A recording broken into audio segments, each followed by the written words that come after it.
रामगढ़ नामक स्थान पर एक छोटा परिवार रहता था। एक पति, उसकी पत्नी और उनकी छोटी बेटी।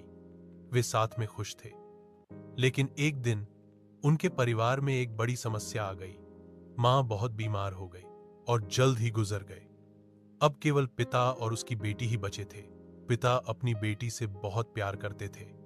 कुछ महीनों के बाद उन्होंने फिर से शादी करने का फैसला किया। शुरुआत में सौतेली मां दयालु थी और लड़की को अपनी बेटी की तरह प्यार किया। कुछ साल बाद सौतेली मां ने अपनी बेटी को जन्म दिया। धीरे धीरे वह बदल गई। उसने अपनी सौतेली बेटी को पसंद करना बंद कर दिया। वह छोटी छोटी बातों पर उसे डांटती थी और उसने उसे पर्याप्त भोजन नहीं दिया। उनके घर में एक बकरी थी।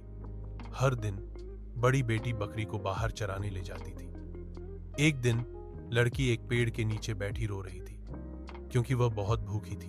ग्री बकरी उसके पास आई और पूछा, तुम क्यों रो रही हो प्यारी लड़की? उसने जवाब दिया, मैं बहुत भूखी हूं, लेकिन मेरी मां मुझे पर्याप्त भोजन नहीं देती। बकरी ने कहा, चिंता मत करो, मेरी लीद लो और उन्हें जमीन पर फेंक दो। उसने वैसा ही किया जैसा बकरी ने कहा था। अचानक गोबर स्वादिष्ट भोजन में बदल गया।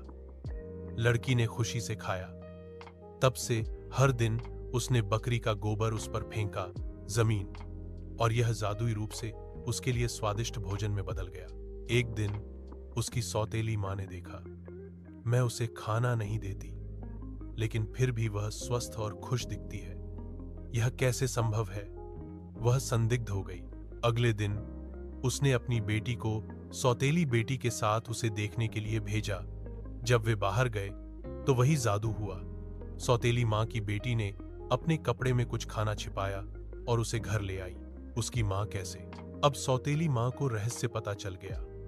वह बहुत ईर्ष्यालु हो गई और उसने बकरी को मारने का फैसला किया। सौतेली बेटी रोई और भीख मांगी, कृपया मेरी बकरी को मत मारो, वह मेरी एकमात्र दोस्त है। लेकिन किसी ने नहीं सुना। मरने से पहले बकरी ने लड़की से फुसफुसाकर कहा, प्रिय लड़की, जब वे मुझे मार देंगे और मेरा मांस खा लेंगे तो मेरी हड्डियों को इकट्ठा करके एक पेड़ के नीचे दफना देना। लड़की ने ठीक वैसा ही किया। अगली सुबह उसने देखा कि पेड़ एक सुंदर सुनहरा पेड़ बन गया था। गांव में हर कोई हैरान था।